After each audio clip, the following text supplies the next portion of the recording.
Alors, bonjour Anne, je suis tellement contente que tu sois là avec nous aujourd'hui. Bonjour Isabelle, moi aussi je suis contente d'être avec tout le Québec aujourd'hui et peut-être d'autres encore.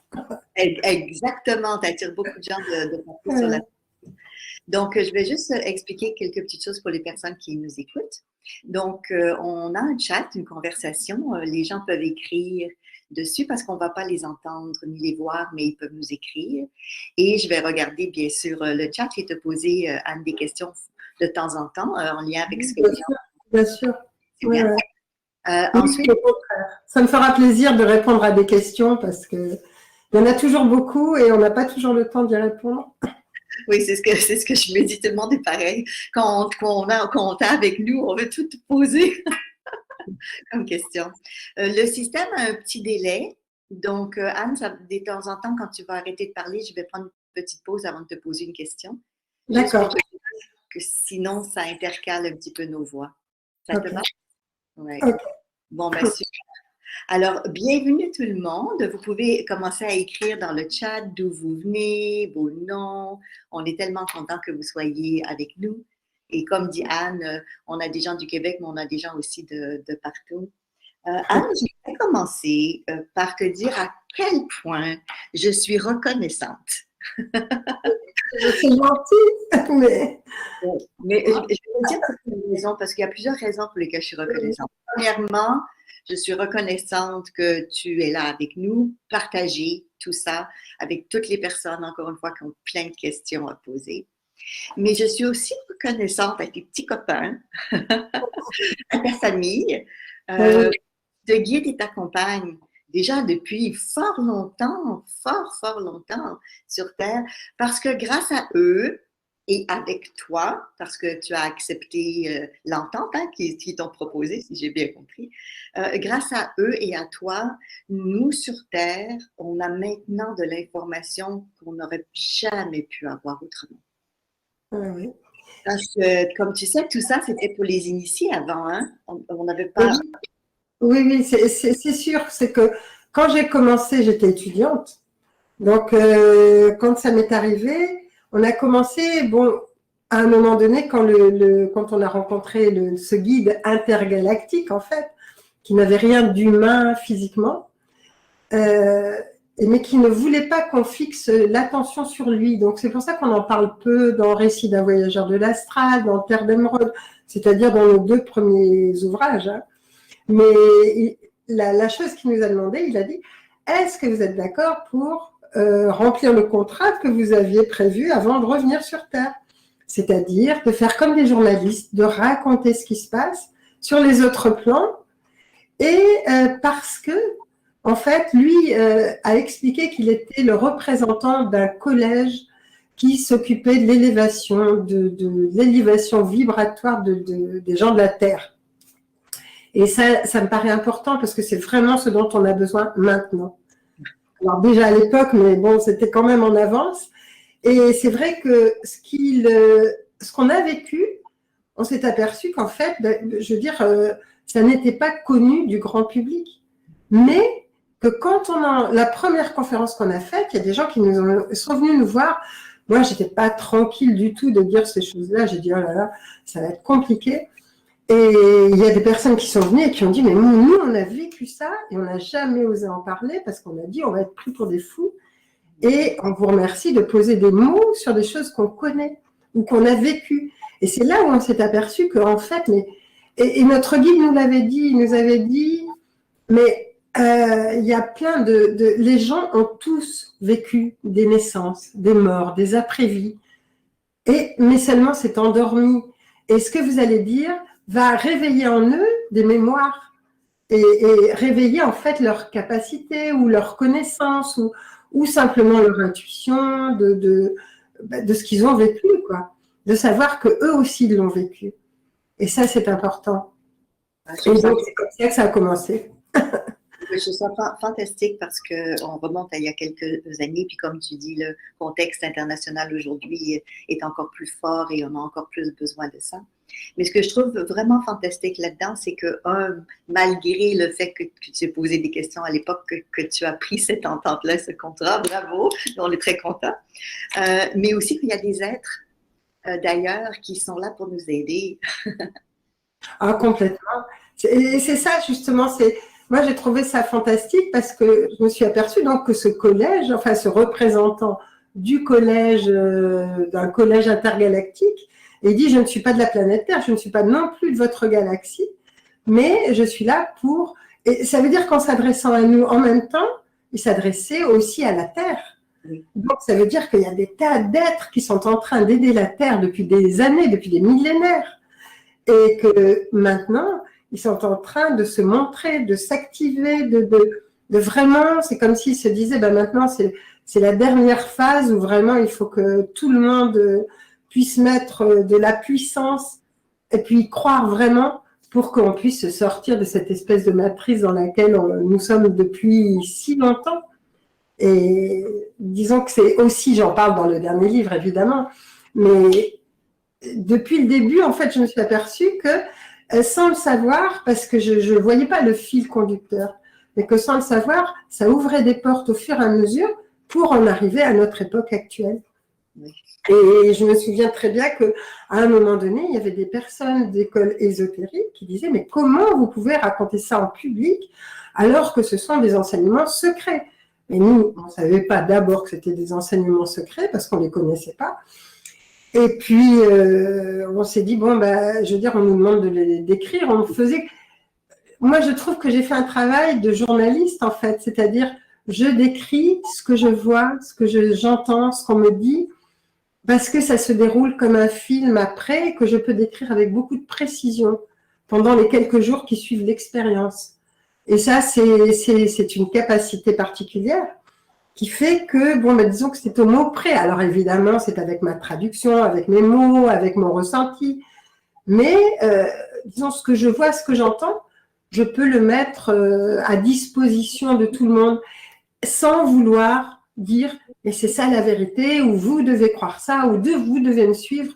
Parce que ça m'est égal. Je veux dire, je ne suis pas le gourou de l'histoire, quoi. Donc, le seul objectif, c'est vraiment de réveiller ce qu'on a, la puissance qui est en nous, et là on est gagnant, dans ce cas-là.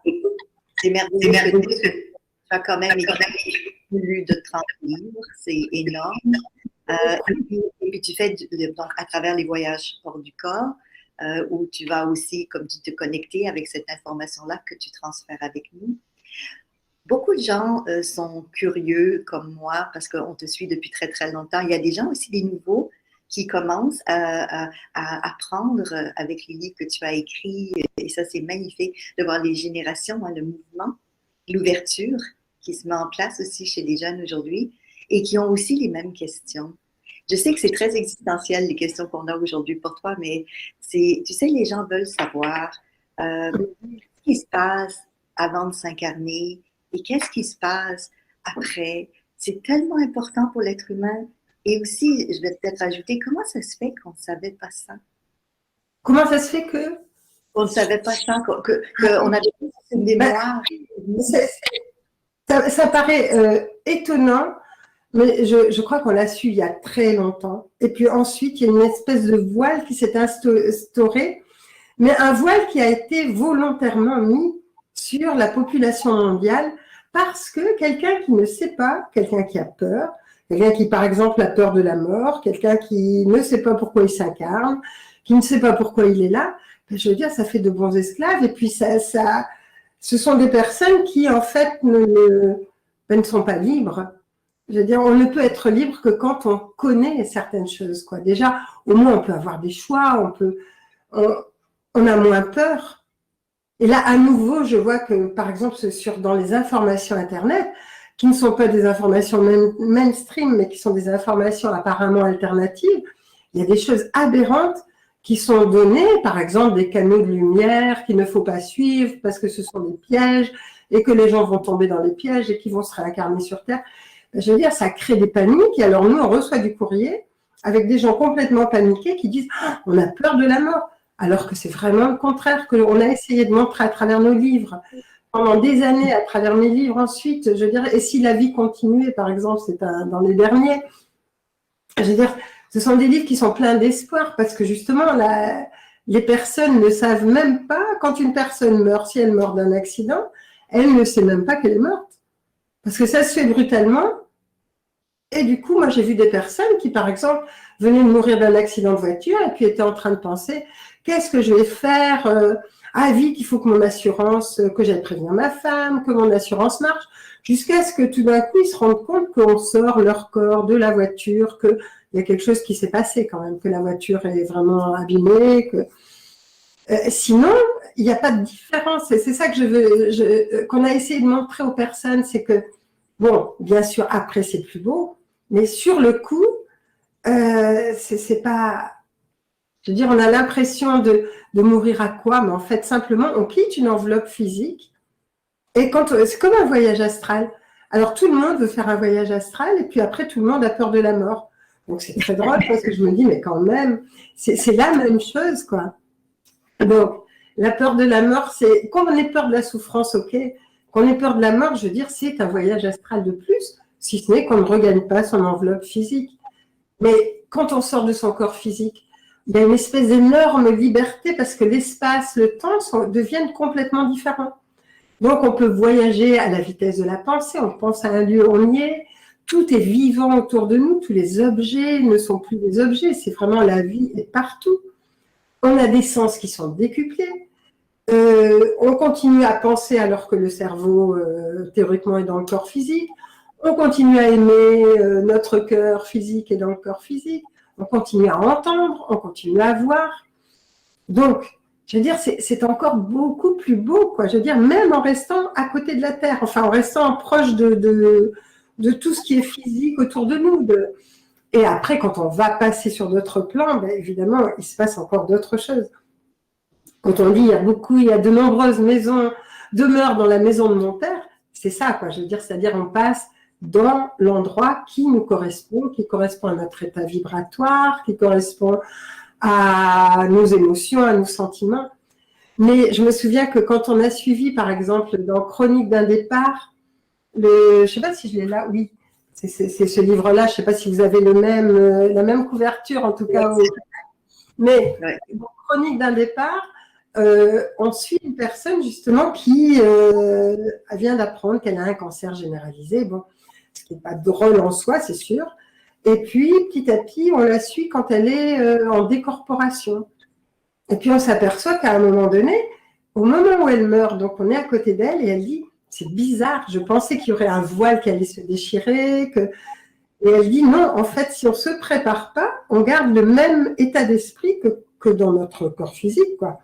C'est-à-dire que notre mental reste pareil. Elle dit, moi, heureusement, grâce à la maladie qui a duré longtemps, en tout cas une bonne année, j'ai pu résoudre de vieilles histoires. Mais elle dit, si je n'avais pas eu le temps de les résoudre, je serais encore avec elle. Ce qui veut dire que, je veux dire, elle sort de son corps physique, elle va plus y retourner, puisqu'il est malade et que, bon, voilà, elle le quitte. Mais elle s'aperçoit qu'en fait, elle a les mêmes réactions, les mêmes émotions que quand elle était dans son corps physique. Et elle dit, heureusement que j'ai pu travailler avant sur certaines blessures, sinon, elle serait encore là avec moi. C'est pour ça que je dis aux personnes, c'est vraiment important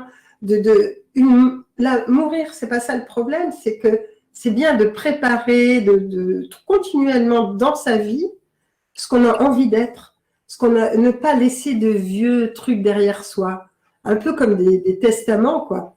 Je veux dire, on fait des testaments physiques, mais il faut en faire des spirituels.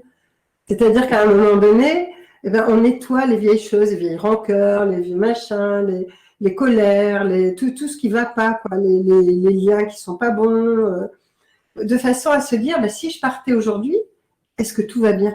Et ça, c'est une bonne question, parce qu'on ne sait jamais quand est-ce que ça va se passer.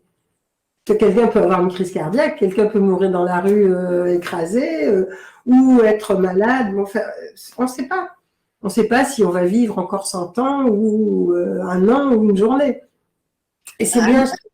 Excuse-moi, j'allais dire, c'est vraiment important ce que tu dis là, parce que beaucoup de gens croient que dès qu'ils quittent le corps physique, ils ont une conscience, une illumination, ils deviennent d'autres. Hein? Et c'est ce qu'a cru Elisabeth. Dans Chronique d'un départ, à un moment donné, c'est ça qui l'étonne le plus. Elle dit, mais moi, je croyais que tout allait, je veux dire que j'allais être autrement. Bon, c'est quelqu'un qui a été choisi, c'est pas nous qui l'avons choisi, c'est notre guide, donc il a choisi pour qu'on puisse faire le travail avec elle. Et il a choisi quelqu'un de, disons, pas d'un culte, mais pas non plus quelqu'un qui a une philosophie extraordinaire. Donc, je veux dire, moyen, quoi, qui a une pensée normale, enfin ordinaire, mais qui est quand même un peu au courant de ce qui se passe, quoi. Et elle avait l'impression que tout allait s'effacer parce qu'elle quittait son corps physique.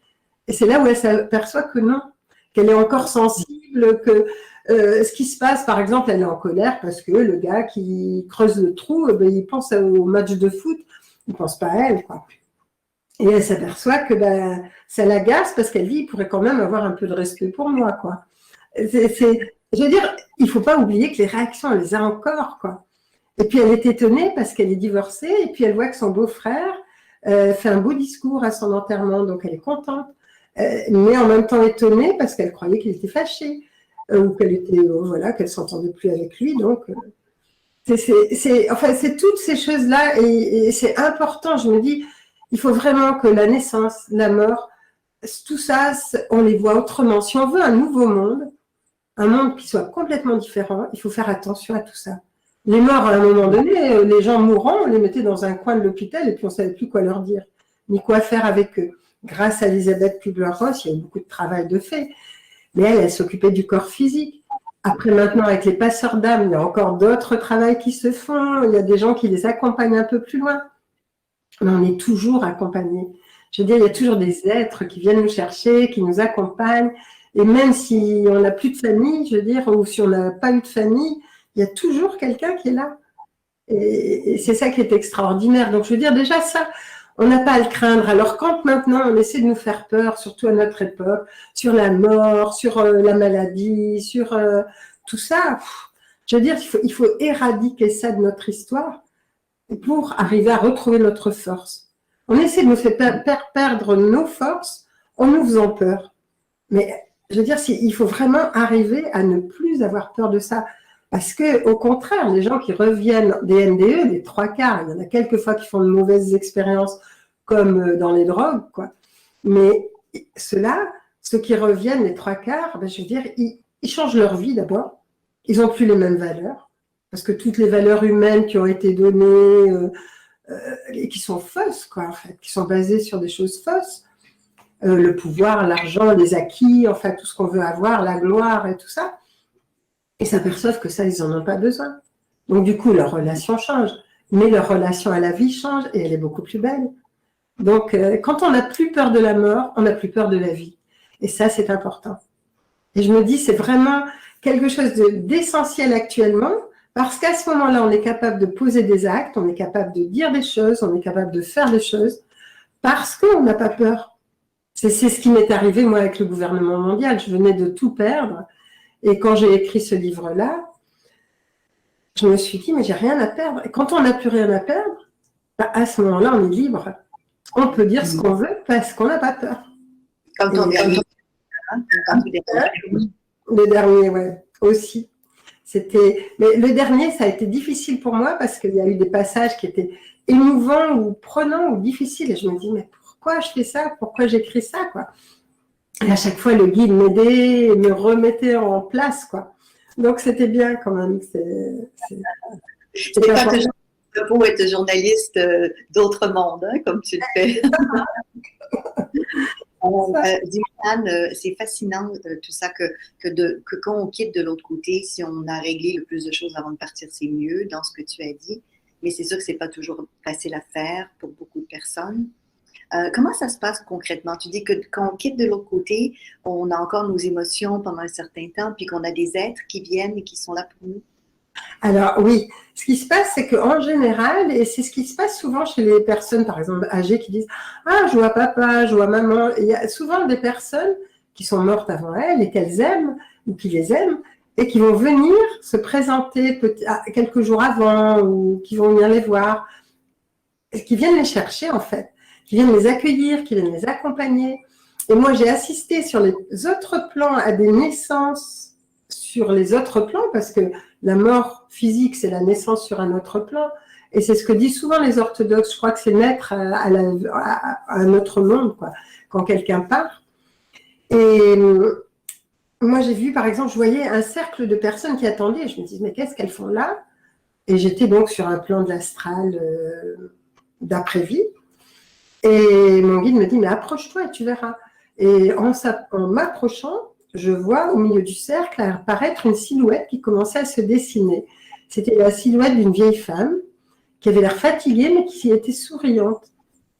Et à ce moment-là, j'ai demandé à mon guide, mais qui c'est, qu'est-ce qu'elle fait, enfin, qu'est-ce qui se passe? Et il me dit, mais c'est quelqu'un qui vient de mourir à la terre et qui est accueilli par les gens qu'elle a aimés, qu'elle a connus. Et même s'ils ne sont pas sur le même plan qu'elle, c'est comme s'ils venaient pour elle. Et ils vont se présenter à elle avec le physique et avec les vêtements qu'elle a connus d'eux.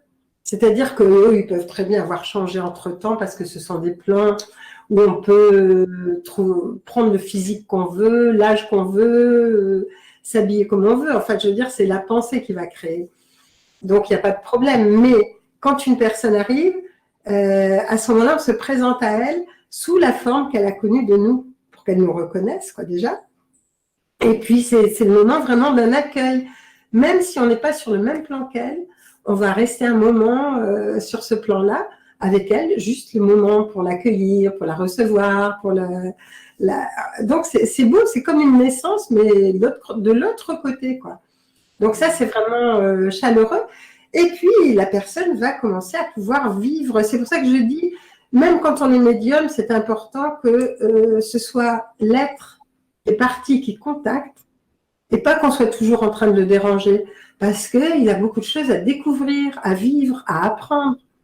Donc, c'est comme si pendant le travail, on téléphonait tout le temps à quelqu'un en lui disant « ça va, dis-moi quelque chose ». Et là, on le dérange tout le temps. Tandis que là, ces personnes-là, on s'aperçoit petit à petit, donc après, il y a des guides qui vont les accompagner.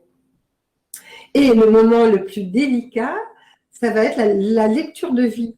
Alors, souvent, au moment de la mort, surtout quand c'est un choc, quoi, par exemple, quelqu'un qui va se noyer, s'électrocuter, avoir un accident de voiture, il peut très bien voir sa vie défiler très rapidement à l'envers, comme une bobine de film qu'on réembobine, quoi. Et donc, il va voir de la mort jusqu'à la naissance, sans aucun jugement, rapidement, mais avec des détails qu'il avait sans doute complètement oubliés. Parce qu'il y a des gens qui, quelquefois, ne meurent pas à ce moment-là et qui s'en souviennent et qui disent « mais il y a des détails, c'est incroyable, je les avais complètement oubliés ». Et donc, il y a cette première lecture rapide, comme ça, on réembobine le film de la vie. Et puis, quand on arrive de l'autre côté, au bout d'un certain temps, bon, le temps est complètement élastique par rapport au nôtre. Et à ce moment-là, il y a des guides qui vont venir, hein, en général une entité masculine, une entité féminine, et qui vont accompagner l'être dans la salle des mémoires, en fait, de ses mémoires. Et là, il va revoir. Et c'est peut-être le moment, en même temps, le plus difficile, parce que on va revoir notre vie dans le bon sens, c'est-à-dire depuis la conception, depuis le moment où on décide de s'incarner, les parents qu'on choisit, enfin tout ce qui se passe, avec tous les détails. On va le revoir, notre film à l'endroit, quoi, dans le bon sens jusqu'à la mort, mais on va le revoir avec les émotions qu'on a vécues, donc on va revivre intensément l'histoire, mais aussi avec toutes les émotions qu'on a fait vivre aux autres. Et à ce moment-là, on va vivre ces émotions comme si c'était à nous, en fait, que ça arrivait. Et on va ressentir ce qu'on a pu faire vivre à l'autre. Et c'est là où la parole christique qui dit voilà ce que vous faites aux autres, c'est à moi que vous le faites. Là, on le comprend complètement parce qu'on se dit l'autre, c'est moi. Et c'est vraiment curieux, enfin, c'est difficile à expliquer, mais c'est vraiment ce moment intense où on se rend compte que l'autre et nous, c'est la même chose, c'est une parcelle de nous, et que ce qu'on lui a fait vivre, on comprend ce qu'on lui a fait vivre, on s'en rend compte, et c'est là où on a envie de jouer de nouvelles cartes, c'est-à-dire par exemple de vouloir réparer, ou d'accompagner, ou de revenir pour d'autres choses, pour retrouver ces personnes-là, ou finir une histoire. Je veux dire, c'est tout un programme, mais on se rend compte que c'est ça, nous et l'autre, c'est pareil, quoi. Anne, j'aurais une question par rapport à ça. Donc, nous, on va revivre ce qu'on a fait revivre aux autres, vivre aux autres dans l'intensité de l'émotion. Mais si l'autre, depuis ce temps-là, depuis notre décès, nous a pardonné ou a passé à autre chose, est-ce qu'on revit ça aussi ou de quelle manière ça se passe? Alors, ce qui se passe, c'est que souvent, alors l'autre, si c'est quelqu'un avec qui on a des difficultés, on ne va pas le retrouver sur le plan qui est le nôtre dans l'après-vie, parce que ce sont des plans d'harmonie. Il faut vraiment qu'on soit en harmonie avec la personne. Et donc, il va falloir revenir sur Terre pour pouvoir guérir l'histoire. Mais il est possible que la personne, elle, ait guéri de son côté l'histoire. Mais si nous, on l'a pas guéri, il va falloir qu'on la guérisse quand même. C'est ça, par exemple, j'ai un bon exemple qui est vraiment l'exemple de l'ultime compassion. Dans le livre, c'est celui qui vient. Et il y a le moine cambodgien, il est face à son bourreau, il est dans un camp de Khmer Rouge, il ne peut plus se raccrocher à sa religion, il ne peut plus se raccrocher à ses croyances. Et à un moment donné, il est là, face à son bourreau qui est prêt à le tuer, quoi. Et puis, en un millième de seconde, il arrive à rentrer dans le corps du bourreau et à comprendre, ou dans son âme, enfin, en tout cas à comprendre ce qui se passe chez cet homme. Il s'aperçoit que c'est une âme jeune qui a besoin d'expérimenter le pouvoir, la matière, la puissance. Et à ce moment-là, toute sa peur et sa colère tombent. Le bourreau le tue quand même. Mais lui, je veux dire, il a réglé son histoire avec cet homme-là. Ce qui ne veut pas dire que le bourreau ait réglé son histoire. Lui, il reviendra sans doute pour aider cet homme d'une autre façon ou autrement. Mais, en tout cas, de la part du moine, lui, c'est fini son histoire. Il n'aura pas de choses à régler de ce côté-là. Tu vois? Oui, et dans l'autre sens, Anne, si par exemple, l'autre personne, donc le bourreau, par exemple, si lui, donc il n'a pas réglé son histoire, lui, quand il sera de l'autre côté, il va revivre toutes les émotions qu'il a fait vivre aussi. Est-ce que ça inclut la douleur physique qu'on fait vivre à quelqu'un ou pas? On le ressent. On ressent cette douleur, oui, oui. On peut ressentir cette douleur physique aussi. Et c'est là où on a vraiment, où on se dit, j'ai envie de nouvelles cartes. C'est là où on prépare les nouvelles cartes pour une future incarnation, quoi. Déjà, on commence à les préparer là. Et là où on se dit, bon, ok, il y a des choses que j'ai plus envie de vivre de cette façon-là. Alors, lui, c'est une âme jeune, c'est possible qu'il mette 2, 3 incarnations avant de comprendre. Mais il va peut-être vivre ça, mais vivre ça d'une façon un peu endormie, quoi. Il y a des êtres qui n'ont pas un niveau de conscience suffisant pour, à un moment donné, se rendre compte. Donc, ils peuvent le vivre ça, mais dans un état un peu léthargique, quoi. C'est-à-dire qu'ils ne vont pas faire le point à ce moment-là. Ils vont peut-être passer encore une vie, encore une vie, encore une vie. Et à un moment donné, ça va s'éclairer. Mais c'est ça. Il y a des personnes qui naissent, qui meurent un peu comme ça, quoi. Je veux dire, sans état de conscience particulier. Et il y en a d'autres qui vont pouvoir avoir un choix d'incarnation parce que, justement, elles ont un éveil suffisant pour pouvoir le faire. Elles vont avoir un choix, par exemple, entre 2 ou 3 familles. Mais ça va être différent parce que, justement, il y aura cet éveil, quoi, que d'autres n'ont pas. Et ceux qui n'en ont pas, qui sont encore dans un état endormi, on peut dire, à ce moment-là, vont être aidés par des guides qui, eux, vont choisir pour eux ou vont vraiment choisir ce qui correspond à leur âme. Et on revient bien sûr à la question du libre arbitre dans des cas comme ça. Hein? Comment ça fonctionne quand c'est des guides qui nous aident ou...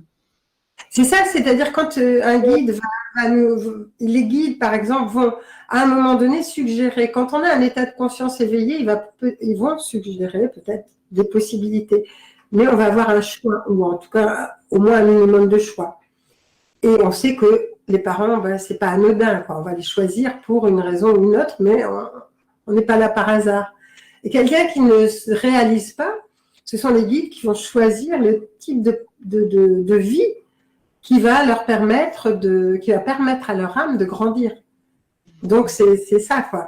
Mais ces personnes-là, de toute façon, ne vont pas se rendre compte, même pas qu'il y a des incarnations ou des réincarnations. Je veux dire, pour elles, c'est même pas le sujet, quoi, à ce moment-là.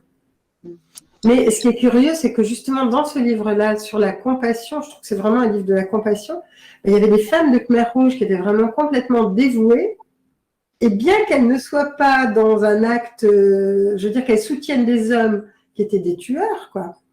En fait, la compassion ou l'amour qu'elles avaient pour ces personnes-là et la disponibilité, ou je veux dire la générosité qui était en elles, faisait d'elles des personnes quand même d'un niveau élevé.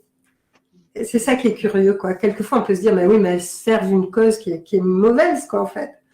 Mais si on n'a pas de jugement, et que si on arrête le jugement, je veux dire, et si tout d'un coup, on se dit, ben non, ces personnes-là, elles mettent de l'amour dans ce qu'elles font, elles mettent le maximum de ce qu'elles sont capables de faire.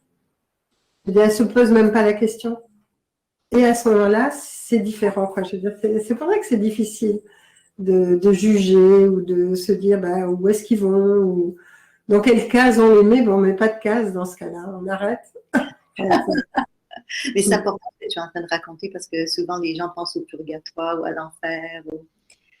Et puis toi, dans tout ce que tu as reçu comme information, c'est pas exactement comme ça. On crée notre propre enfer. Par exemple, il y a des personnes qui se sont suicidées, et j'ai fait un livre sur le suicide, là, la rupture de contrat. Et ça a été très beau parce que ces personnes-là, à un moment donné, elles se sont aperçues que le suicide n'arrangeait rien. Par exemple, si elles étaient obsédées par une chose, si elles avaient peur d'une chose, bah, sur les autres plans, elles la retrouvaient quand même, cette chose-là. Donc, ce n'était pas réglé. L'histoire ne se règle pas comme ça. Donc, elles se créent leur propre enfer. Je crois qu'il y a un film, je ne sais plus si c'est Au-delà des rêves, où la femme se suicide et où son mari essaie de venir la chercher. Au début, il a du mal, il n'arrive pas à la retrouver. Elle est dans son enfer, dans l'enfer qu'elle s'est créé, où il n'y a rien, où tout est désolé, désespérant. C'est une peintre et tout est désespérant. Et il arrive quand même à la tirer de cet enfer-là par amour. Et son amour fait qu'elle sort de sa création, en fait. L'enfer, c'est vraiment la création. Quelqu'un qui part en se disant mais je suis mauvais, je vais tomber dans un truc où j'ai fait plein de mal, où j'ai peur, il va tomber dans des zones de peur, il va tomber dans des zones de souffrance, et puis il va en sortir. Mais je veux dire, c'est sa création, il ne faut pas oublier qu'on est créateur. Alors c'est notre force et notre faiblesse, mais en même temps, c'est quand même, ça crée comme une réalité autour de nous. J'ai fait des voyages, par exemple, surtout au début, où j'arrivais dans des zones sombres parce que je n'étais pas bien, parce que j'étais sortie de mon corps et pas dans un bon état. Et ça me permettait de toucher des zones qui étaient, qu'on pourrait comparer aux bases astrales, quoi. C'est-à-dire avec tout ce que peuvent voir les éthyliques ou les drogués qui font de mauvais voyages, ou tous ceux qui sont mal, quoi. Et là, il y avait des choses, des membres coupés qui se promenaient, des têtes hideuses, des espèces de monstres qui approchent et qui font peur, mais qui ne sont pas de création, quoi. Je veux dire, c'est du vent quelque part, mais en même temps, ça peut faire peur.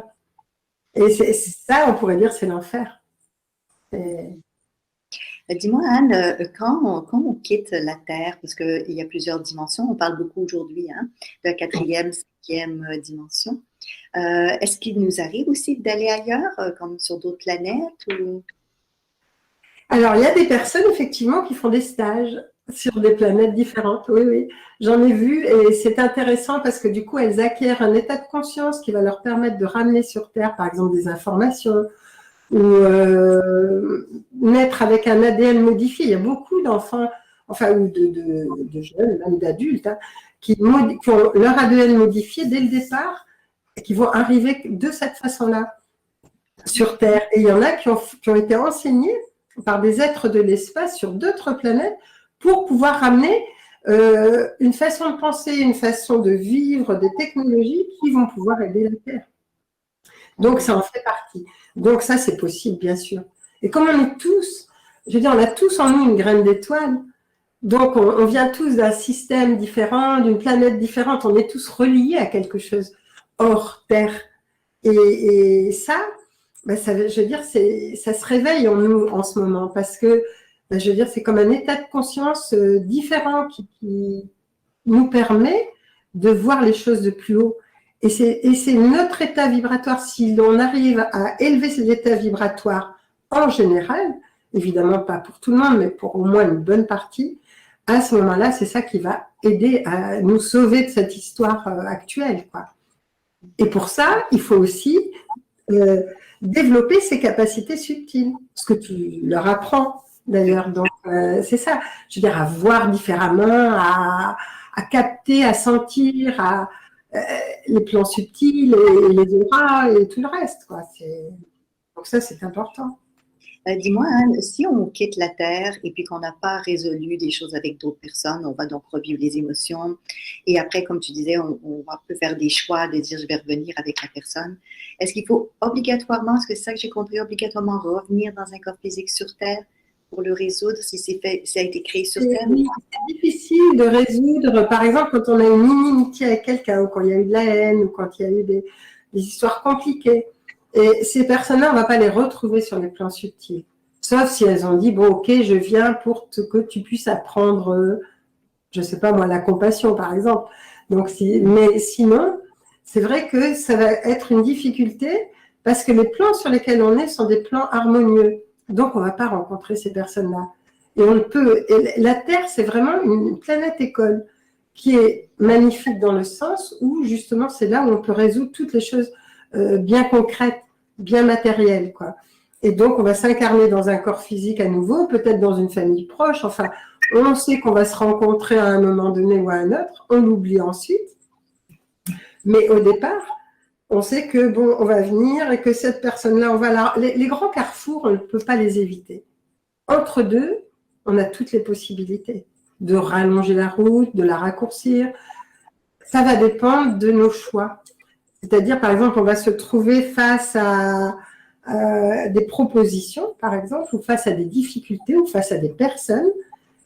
Et selon ce qu'on va faire par rapport à ça, on va rallonger ou raccourcir la route pour aller au point suivant. Et il y a des points, au départ, justement, on a un itinéraire, disons, on a une carte routière, si on veut, avant de s'incarner, qui fait qu'on a des grands points vers lesquels on va. Et ces grands points-là, ben, il y a des carrefours qu'on ne peut pas éviter. Il y a des histoires qu'on n'évitera pas parce que ça fait partie de ce qu'on s'est donné comme histoire, quoi, à vivre. Mais entre deux, on a tout le libre arbitre de faire ce qu'on veut, quoi. On peut négocier les choses d'une façon ou d'une autre et ça peut modifier le point suivant. En disant qu'on ne l'évite pas, mais on peut l'alléger ou on peut le rendre différent ou on peut le... Je veux dire, on a toutes les possibilités. Et c'est ça qui est magnifique. Dis-moi, Anne, à quel moment donné est-ce qu'on décide ça? C'est quand on quitte la Terre ou juste avant de se réincarner ou les deux? Quand on décide ce qu'on va faire. Oui, comme si on va voir pour quelle raison, quel est le plan. On va passer un certain temps sur les plans subtils, on va découvrir, on va apprendre. Par exemple, il y a des endroits où il y a des musiciens. Quand vous voyez un jeune musicien, un jeune garçon qui tout d'un coup est un virtuose, c'est parce que de vie en vie, il a été sur ces plans. Il y a des plans de la musique, il y a des plans de l'art, il y a des plans de la médecine, il y a tout ça. Donc, il y a des gens qui continuent de vie en vie. Et au moment de s'incarner, donc quand ils ont fait leur lecture de vie, qu'ils ont fait leur choix aussi de ce qu'ils veulent réparer, arranger, apporter à la Terre aussi. À un moment donné, il y a comme une aimantation. En fait, ces plans-là, on n'a pas envie de les quitter au départ. Mais à un moment donné, il y a quelque chose qui fait que tout d'un coup, on a comme une attraction vers la Terre. C'est comme si on était aimanté parce qu'il y a quelque chose qui n'est pas fini, ou qu'on a envie de continuer, ou qu'on a envie d'apporter, ou un peu de tout ça aussi. Hein. Et à ce moment-là, donc là, on décide, bon ben voilà, on regarde déjà quels sont les parents qui vont nous donner telle génétique, ou qui vont nous donner tel environnement, ou avec lesquels on a déjà eu des rapports et qu'on a besoin de guérir certains. Par exemple, dans les 9 marches, Rebecca, elle sait qu'avec son père, elle a une histoire à guérir. Donc elle dit, non seulement je veux m'incarner en fille, mais en plus, ce père-là, il faut que je l'ai comme père parce que j'ai une histoire à guérir avec lui. Et donc voilà quoi. Donc il faut savoir qu'il n'y a pas de hasard dans quoi que ce soit. On n'est pas né par hasard. On n'est pas, d'ailleurs, la naissance. Ce qui est extraordinaire, c'est qu'on est toujours dans le mois où on est mort dans la vie précédente. Donc, je veux dire, parce qu'on continue le cycle. En fait, on change de vêtements, mais on continue notre histoire. C'est comme si on changeait de chapitre, quoi, c'est tout. Et donc, il n'y a pas de hasard. On ne peut pas dire, ah non, je suis née par hasard, je ne suis pas née au bon moment, etc. Ce n'est pas vrai, tout ça. Moi, je trouve qu'on est très courageux d'être venu à ce moment-là sur Terre parce qu'on a décidé volontairement, on a dit non, ben ok, on va apporter notre contribution. Donc, toutes les personnes qui nous écoutent, je me dis, mais elles sont toutes courageuses parce que c'est bravo, quoi. Je veux dire, c'est d'être venues apporter leur contribution sur Terre. C'est ça. Donc, même si elles ont l'impression de ne pas faire grand-chose, ce qu'elles font, c'est important. Il n'y a pas besoin de faire beaucoup, il y a besoin de faire juste ce qu'on est. Et ça, c'est important. Donc, on décide à ce moment-là, avant de s'incarner, et on se donne des rendez-vous aussi. Il y a des gens qu'on aime, par exemple, sur ces plans-là, les plans subtils, et puis on dit, bon, ben ok, on va se retrouver, on va faire comme une famille, ou une famille spirituelle, ou on va on va se marier, ou on va... Je veux dire, c'est... Et justement, quand je dis le film, il est bien fait quand même au-delà des rêves, parce qu'à la fin, ce couple-là, donc, qui a une histoire dramatique, les enfants sont morts d'accident, lui meurt aussi, ensuite elle se suicide, bon, et ils disent non, maintenant on va recommencer autrement. Et puis on voit deux petits-enfants à un moment donné qui sont au bord de l'eau en train de jouer, qui ne se connaissent pas, puis tout d'un coup, qui se disent bonjour, quoi, et on sait que c'est eux qui vont se retrouver, quoi. Et c'est ça. Je veux dire, il n'y a pas de hasard ni dans les rencontres, ni dans ce qu'on fait, quoi. C'est vraiment, à chaque fois, il y a quelque chose de beau derrière, même si c'est difficile. Après, on s'aperçoit que, ben oui, ok, c'était difficile, mais il n'y a pas de... La vie est réaliste. Elle n'est pas bonne ou mauvaise. Elle nous donne ce dont on a besoin. Et elle permet à l'âme de grandir. Alors, on ne peut pas dire que ce soit facile, difficile, mais je veux dire, elle est réaliste. C'est ça. C'est un point que beaucoup de gens se posent comme question. Tu vois, comme là, je vais lire un commentaire de Louise. Oui. Bonjour Louise. Je suis diagnostiquée en angoisse chronique, généralisée et médicamentée. C'est une légère maladie mentale incurable. Est-ce qu'elle va me poursuivre après la mort? Non. Non, elle ne poursuit pas après la mort. Ce qu'il faut savoir, c'est même un aveugle voit après la mort. Un bossu se redresse. Je veux dire, non, la maladie ne reste pas, sauf si au début on pense qu'elle reste, parce que c'est notre mental qui va la maintenir. Mais elle ne va pas rester longtemps, quoi. Je veux dire, si on croit qu'elle va rester, oui. Mais en fait, il n'y a aucune raison. Après, elle ne restera pas. Toutes nos déficiences physiques sont physiques ou mentales. Mais là, on va sur des plans plus élevés. Donc, ce sont des plans où on ne va pas rester avec nos problématiques. Alors, maintenant, il y a quand même des plans où il y a des espèces d'hôpitaux astraux, où on guérit des corps, par exemple, des gens qui ont vécu des bombes atomiques, qui sont morts, voilà, parce que les corps astraux ont été abîmés, donc les corps subtils ont été abîmés quand même à ce moment-là. Des gens qui se sont détruits par drogue aussi, que ce soit l'alcool, que ce soit la drogue, enfin n'importe quoi. Là, c'est pareil aussi parce qu'il y a besoin à ce moment-là de reconstituer même les corps subtils pour que la personne puisse continuer après à pouvoir aller dans d'autres dimensions et puis revenir sur Terre bien réparé, quoi. Donc là, bon, ça arrive, mais de toute façon, c'est guérissant. Enfin, je veux dire, il y a des lieux de guérison. Et on ne part pas avec une maladie, quoi. La maladie, on la laisse avec nous, quoi, dans le corps physique. Il y a l'apprentissage relié au problème de santé, donc la raison pour laquelle il y a eu ce problème au démarrage. Et cette raison-là, la plupart du temps, les gens le comprennent de leur vivant. Oui, c'est-à-dire, oui, c'est ça. C'est-à-dire, il n'y a pas par exemple, en soins esséniens, on sait qu'il n'y a pas une maladie sans que derrière, il y ait une maladie de l'âme. Donc, si on a, ou alors quelquefois, ce qui arrive aussi, c'est qu'il y a une déficience qu'on peut accepter ou qu'on peut volontairement, on s'incarne avec, parce que quelquefois, il y a des personnes qui vont vivre une vie, par exemple, dans le corps d'un enfant qui a une malformation, pour pouvoir voir de l'intérieur et pouvoir la guérir par la suite. Par exemple, devenir des chirurgiens ou des savants qui vont savoir comment faire. Donc, il y a des personnes qui expérimentent aussi de cette façon-là. D'autres qui vont régler de vieilles histoires de cette façon-là aussi. On ne sait pas. Il y a tellement de possibilités que c'est vraiment spécial, quoi. Hmm. Si on aime quelqu'un très très fort dans cette vie-ci, j'entends qu'on peut se donner un contrat pour se revoir, Mais oui, éventuellement. c'est Sur sûr, Terre, c'est sur Terre sûr. Royale.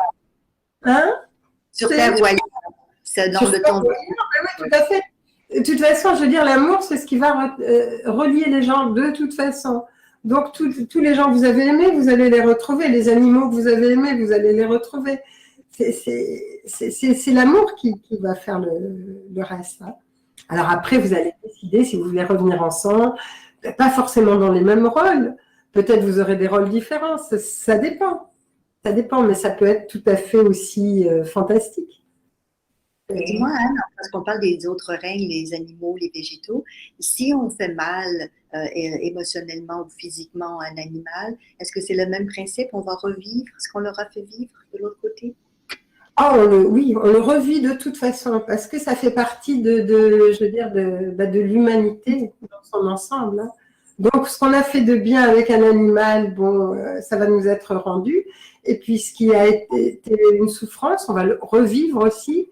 Et on va se dire, bon, bah, par exemple, il y a des gens qui vont vivre toute une vie où ils vont aider les animaux parce que peut-être dans d'autres vies, ils ont fait le contraire, quoi.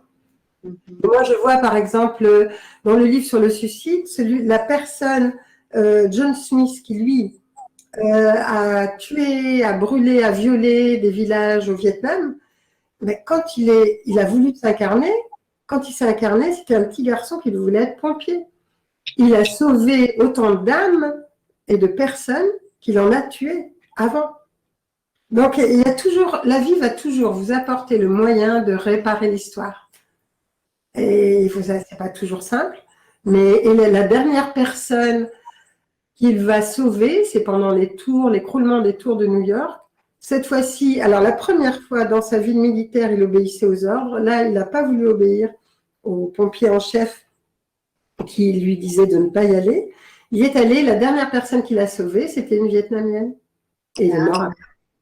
Ouais, et il est mort sous l'écroulement des tours, enfin, je sais, comme ça. Mais il avait fini son histoire. C'est pour dire que, bon, c'est ça.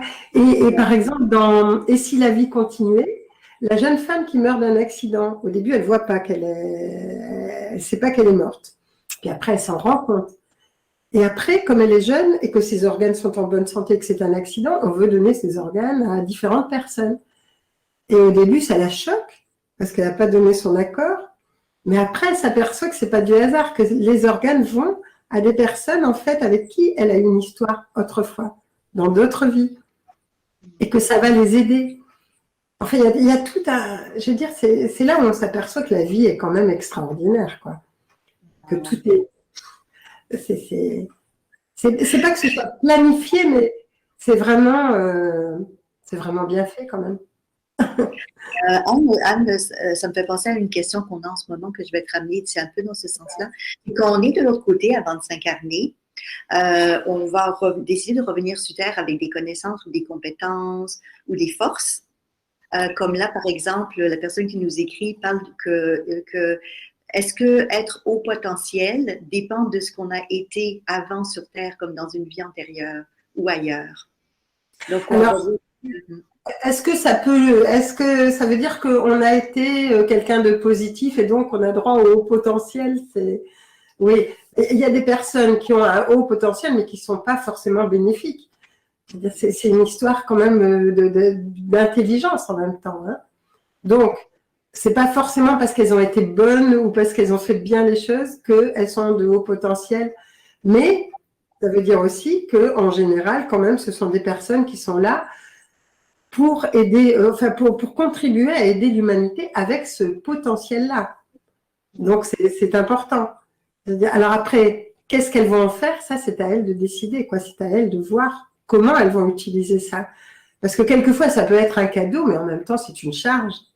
C'est ça. Hein. Et moi, j'ai vu des enfants, des êtres qui s'incarnaient en autistes. Il y a une planète où ils me disaient, mais nous, les êtres qui s'incarnent de chez nous, souvent, sont des autistes Asperger, donc qui ont une intelligence particulière dans un domaine pour vous montrer que, bon, on peut être différent et en même temps être sur la même planète, quoi, et avoir des compétences. Mais elle dit souvent, on leur mène la vie dure parce qu'on prend ça pour une maladie. En fait, donc c'est curieux, quoi. Je veux dire, c'est vraiment, on ne sait pas pourquoi. Et je me souviens d'un petit garçon qui disait un jour à sa maman, c'est sa maman qui nous le racontait. Il était là à l'école maternelle, il était le seul à pouvoir jouer avec un enfant autiste.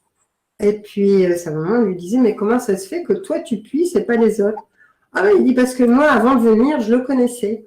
Et on a voulu venir ensemble. Mais lui, il a eu peur. Et maintenant, il veut pas, il a toujours pas confiance au fait d'être sur Terre. Et, ouais, donc, tu me fais penser d'ailleurs au principe des jumeaux et des jumelles aussi, hein, quand on décide de revenir, ou dans la même famille. oui, aussi. Hein. C'est particulier. Alors, les vrais jumeaux, c'est quand même une même âme qui va avoir des corps différents avec des expériences différentes.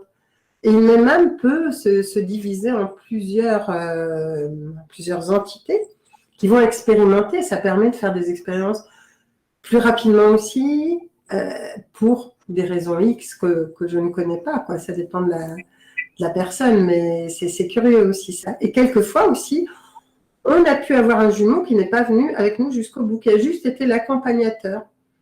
Et on a l'impression qu'il nous manque quelque chose, quoi. C'est qu'on n'est pas complet. Ça arrive aussi. Mais c'était des êtres qui venaient juste nous accompagner pour nous rassurer, nous permettre d'arriver jusqu'au bout, quoi. Nous montrer le chemin et nous accompagner à la maison. Anne, beaucoup de gens parlent qu'ils ont une mission. Des fois, ils ne savent pas trop c'est quoi. C'est quoi ce concept de la mission et où est-ce qu'on décide ce genre de choses? La mission. Alors, c'est-à-dire qu'à un moment donné, bon, on se dit, ben, je vais faire telle chose, je vais apporter ma contribution à la Terre. Mais dans le concept actuel de la Terre, on a l'impression que mission, c'est le grand truc où il faut vraiment qu'on soit en devant de la scène, qu'on fasse des choses extraordinaires. Donc, je veux dire, tout le monde a une mission. Ne serait-ce que d'être sur Terre et d'arriver à jouer son rôle au mieux de ses capacités. Je veux dire, on peut apporter de la joie, on peut apporter de la tendresse, on peut apporter de la douceur. Je veux dire, tout ça, ce sont des missions. C'est être sur Terre et faire ce qu'on a à faire au mieux et savoir et aimer ce qu'on est en train de faire quand ce sont de belles choses, qu'on choisit ce qu'on fait, mais ça fait partie de la mission.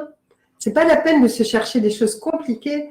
Je veux dire, on est tous des petits points de lumière. Et le fait d'être un point de lumière à un endroit, de générer de la douceur, de générer de la beauté, de générer chacun avec sa couleur, et c'est ça la mission. La mission, c'est quand on est de toute façon là où on est, c'est là où on doit être. Et ce qu'on fait, c'est ce qu'on doit faire. Sinon, on change. Donc, c'est ça, quoi. Je dis, il faut qu'on se pose moins de questions et qu'on se dise, bah, là où je suis, c'est que pour l'instant, c'est juste. Maintenant, si j'ai besoin de changer ou si je ne me sens plus dans ce que je suis en train de faire, je change.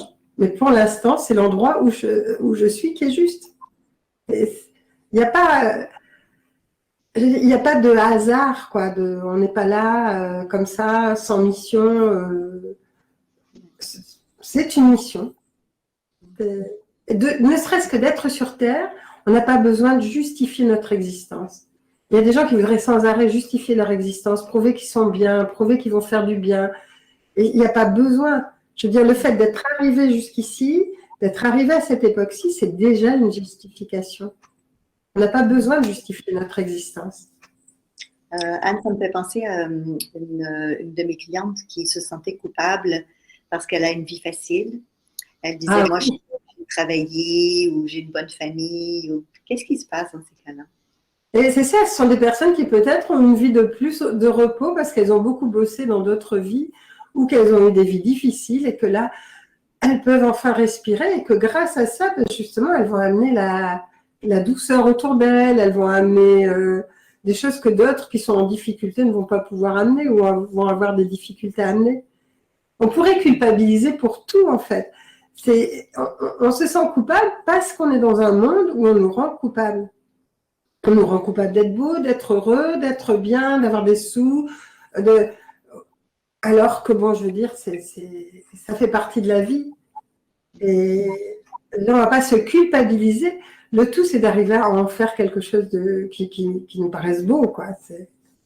Qui va dans le sens de la vie.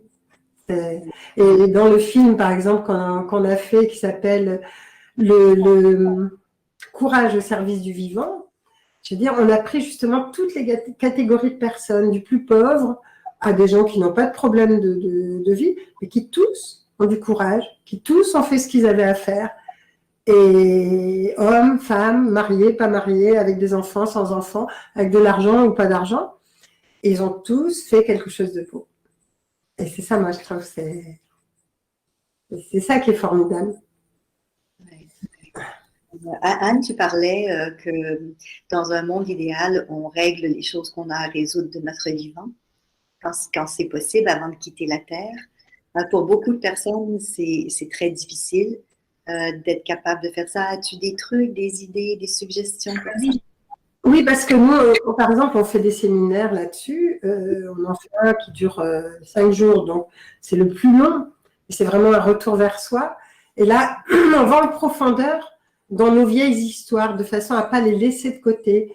Et puis, on a aussi la joie d'être libre sur la culpabilité. Ce sont des séminaires en ligne, ceux-là. Et puis, il y en a aussi en présentiel, mais bon, moins. Mais disons que pour toutes ces personnes, je veux dire, ces séminaires, et puis c'est vraiment pour pouvoir, à un moment donné, avoir des outils, que ce soit à travers une méditation, que ce soit à travers des actes, et puis un retour vers soi pour vraiment savoir, parce que souvent, on n'a pas envie de regarder nos faiblesses, on n'a pas envie de regarder ce qui ne va pas, quoi, parce que c'est un peu douloureux. Mais je vais donner des méditations aussi petit à petit, parce que je voulais faire toute une petite série d'exercices aussi pour ça, pour que les personnes puissent retrouver leur capacité, retrouver leur pouvoir, retrouver leur confiance, avoir de l'intuition et puis croire en elles, quoi, en fait. Et à un moment donné, pourquoi est-ce que on n'arrive pas à résoudre, par exemple, de vieilles histoires? Parce qu'on reste mentalement accroché à ce qui est bon ou ce qui n'est pas bon, ce qui est juste ou ce qui n'est pas juste. Et à un moment donné, nous, par exemple, dans nos voyages, on demande aux personnes de passer une demi-journée sans aucun jugement. Et là, on s'aperçoit que c'est très difficile. On est toujours en train de juger. On se juge, on juge les autres, on juge ce qui se passe autour. Donc, du coup, on a toujours nos critères de ce qui est juste. Par exemple, on va dire un tel, il fait des trucs complètement nuls. Mais, je veux dire, pour nous. Mais si on arrêtait de juger à un moment donné, si on acceptait l'autre tel qu'il est, tout en n'acceptant pas l'inacceptable, évidemment, mais je veux dire, par exemple, on peut ne pas accepter ce que fait une personne, c'est pas pour ça qu'on jette la personne. C'est deux choses différentes, quoi. Et je me dis, à ce moment-là, on aurait beaucoup plus de paix sur Terre si on accepte nos différences, nos façons de penser complètement différentes. On est sur une planète qui nous propose un challenge extraordinaire, c'est-à-dire l'unité dans la diversité.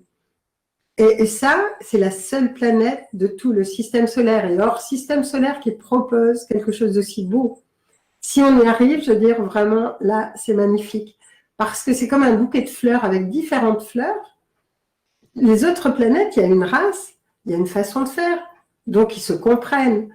Mais nous, on n'arrive pas à se comprendre parce qu'on est entre ethnies tellement différentes, entre races tellement différentes, entre origines, même interplanétaires tellement différentes, qu'il y a des moments où on ne se comprend même pas. Et c'est pour ça qu'il y a, et même dans les familles, on a des contentieux parce qu'on ne se comprend pas et qu'on juge l'autre par rapport à nos critères. Et à un moment donné, si on arrête de juger, il n'y aura plus cette problématique. Ça va disparaître. Et à ce moment-là, on n'aura même plus besoin de pardonner, on ira au-delà du pardon. Quand on a besoin de pardonner, c'est qu'on se sent victime. Il faut vraiment sortir du triangle victime-bourreau, de cette histoire-là. Si on reprend notre pouvoir, Si on reprend notre pouvoir, on n'est victime de personne, même pas d'un gouvernement.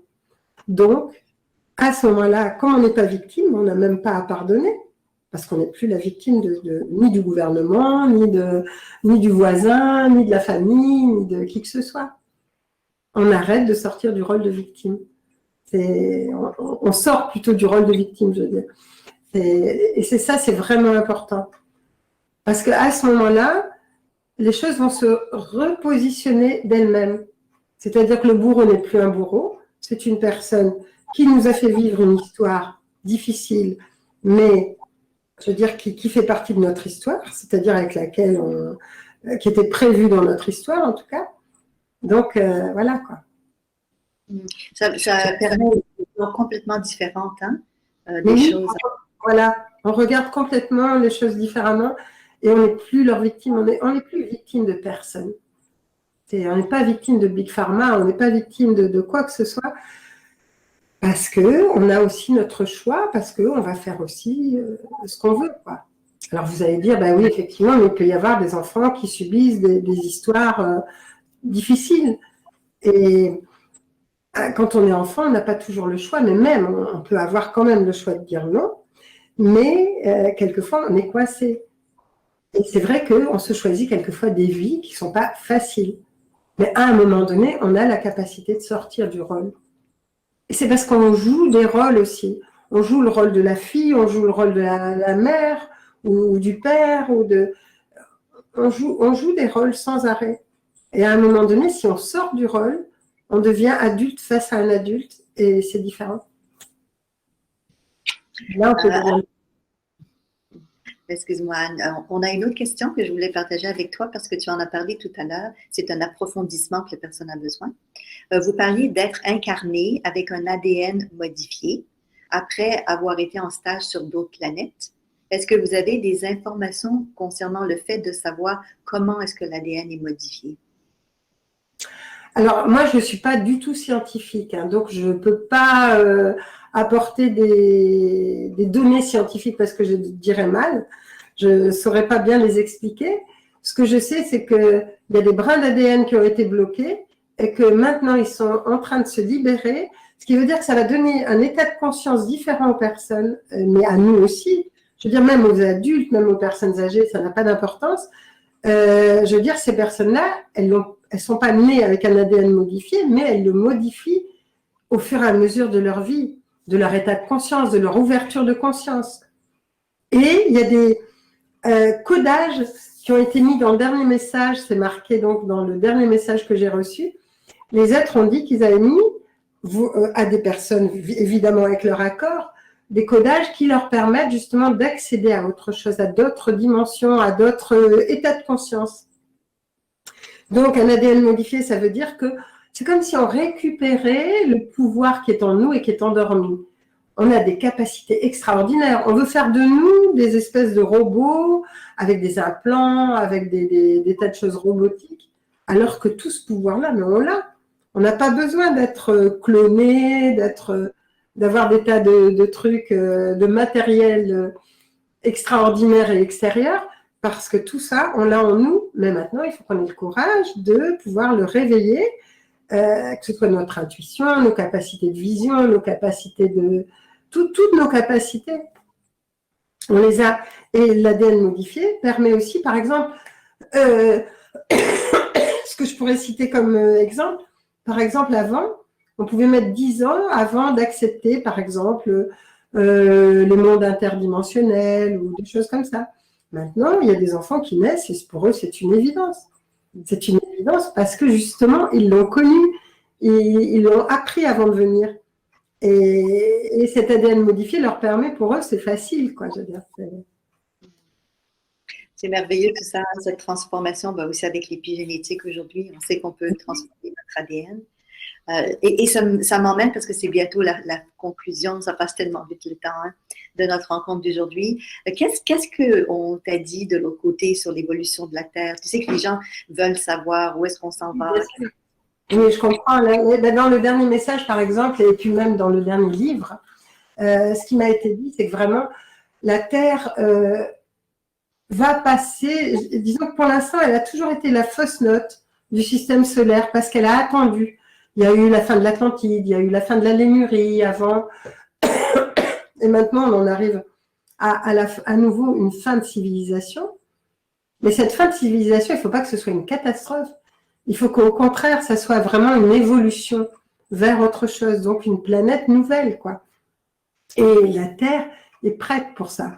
Et elle est tellement généreuse, l'être dont le corps est la Terre, est tellement généreux qu'il a accepté justement de retarder son évolution pour que les humains puissent élever leur conscience. Mais que maintenant, en fait, on avait tous les atouts pour pouvoir le faire. Et qu'on était aidés, et ils nous ont dit, de nos vaisseaux, de nos planètes et sur Terre, nous sommes là avec vous. Et nous sommes nombreux. Donc, ayez confiance, mais ayez aussi confiance en vous. Parce qu'à un moment donné, comme plus rien ne vous paraîtra vrai à l'extérieur, ce qui est déjà le cas, quoi.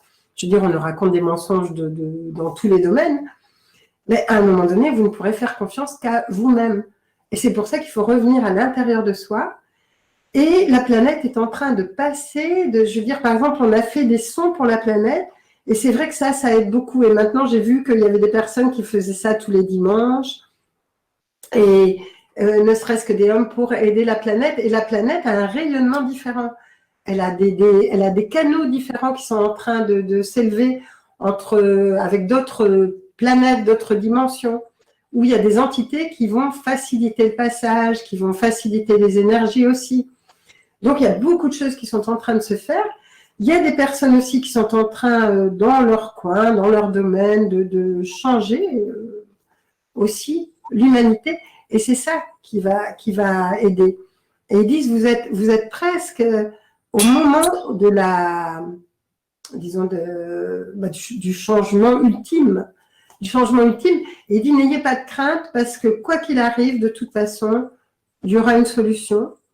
Donc, il ne faut pas avoir peur, je ne sais pas moi, par exemple, d'une extinction de la planète Terre, parce que ça n'arrivera pas. Ni d'une guerre nucléaire importante. Alors, il peut-être y avoir des choses nucléaires, mais pas importantes, parce que ça touche les autres planètes et qu'ils ne laisseront pas faire. Donc, je veux dire, à un moment donné, il faut remettre les choses à leur place et savoir que du côté de l'ombre, par exemple, ils n'existent que parce que nous leur tendons la main.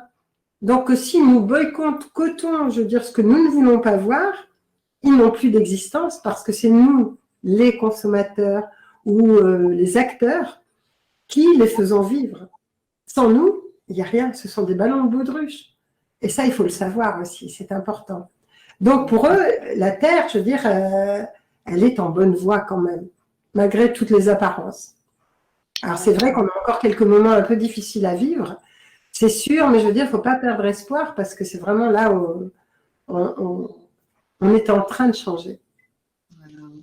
Merci beaucoup, Anne. Je sais que les gens se demandent, parce que tu as écrit tellement de livres, par lequel je dois commencer. Moi, je peux dire par expérience qu'au fur et à mesure, tu écris un livre sur des questions qu'on a. Donc, oui, c'est ça. C'est bizarre, mais c'est à chaque fois, ce qui m'est demandé, je m'aperçois que ça correspond au monde, à ce qui se passe dans le monde. Quoi. Et après, voilà, après, les gens vont choisir selon leurs affinités, ouais. Donc, en fait, tu sais, c'est comme quelque chose qu'on aime, hein? On commence par un, puis on finit par faire le tour. Parce que c'est des sujets tellement intéressants. Et comme on disait au début, que c'est le bon moment sur Terre pour avoir ça maintenant. En tout cas. Mais moi, ça me fait plaisir parce que je ne sais pas, au Québec, ça va, c'est pas trop difficile chez vous? Ah, c'est pas simple chez nous. Oui, c'est ça, c'est comme chez nous, quoi. Je crois qu'on a les mêmes, quoi. Oui, mais je suis contente que tu parles de l'information que tu as reçue, comme quoi sur Terre, on n'est pas seul. Oui. Et que nous, on a aussi notre partie, comme tu l'as bien dit, qui est de s'occuper de nous puis de résoudre des choses et libérer des choses non résolues, travailler là-dessus. C'est notre partie à nous, chacun d'entre nous. Et il y a une chose importante, c'est que les révolutions extérieures, c'est peut-être intéressant, mais je veux dire, il y en a eu plein. Et ça ne change pas. Il y a toujours des esclaves et il y a toujours des maîtres. Donc, ce n'est pas ça la solution. C'est quand à l'intérieur de nous, il y a des choses qui changent, à ce moment-là, à l'extérieur, on est sûr qu'elles vont changer. Parce qu'on ne les nourrit plus et elles vont s'éteindre d'elles-mêmes. Et plutôt que de s'occuper, je dis, il ne faut surtout pas essayer de garder, de maintenir l'ancien, il faut qu'il s'écroule complètement, qu'il pourrisse complètement parce qu'on n'en a plus besoin. Et penser à construire le nouveau. Qu'est-ce qu'on veut à l'intérieur de nous et qui va aussi se faire à l'extérieur de nous. Qu'est-ce qu'on veut comme qualité, qu'est-ce qu'on veut comme… Et ça c'est important. Plus qu'une révolution physique. Parce que ça, les êtres de… disons par exemple les frères de l'Anti-Shambhala, ils savent très bien mater une révolution physique. Mais par contre, les lumières, ils ne savent pas comment faire. L'amour, ils ne savent pas comment faire. L'entraide, ils ne savent pas comment faire. Et là, ils sont perdus. C'est magnifique ce que tu dis. C'est vraiment magnifique. Premièrement, ça te donne de l'espoir, mais au-delà de l'espoir, c'est que et je reviens à ce que tu as dit, on est sur Terre au bon moment. Mais oui. Parce que beaucoup de gens se posent la question, pourquoi j'ai choisi de venir maintenant? Alors, parce qu'ils sont courageux, parce qu'ils ont leur contribution à apporter, où qu'ils soient. Ouais. Ça, c'est super. Eh bien, écoute, un gros merci, Anne, et je sais qu'on aura d'autres livres qui s'en viennent bientôt. Donc, on est très content de continuer à te lire, assister à tes ateliers, à tes conférences. Merci. Tout le monde au Québec et ailleurs, parce qu'on a eu des gens d'un peu partout aujourd'hui, comme tu sais, te disent un beau bonjour. Et au plaisir de te revoir. Un gros merci encore, Anne. Merci beaucoup. Merci, Isabelle, beaucoup. Et puis, merci à tous ceux qui ont écouté, toutes celles qui ont écouté. Ouais. Et ceux qui vont différer, parce que comme tu sais, ça va être bien sûr. Merci en tout cas. Merci beaucoup. Bye bye tout le monde.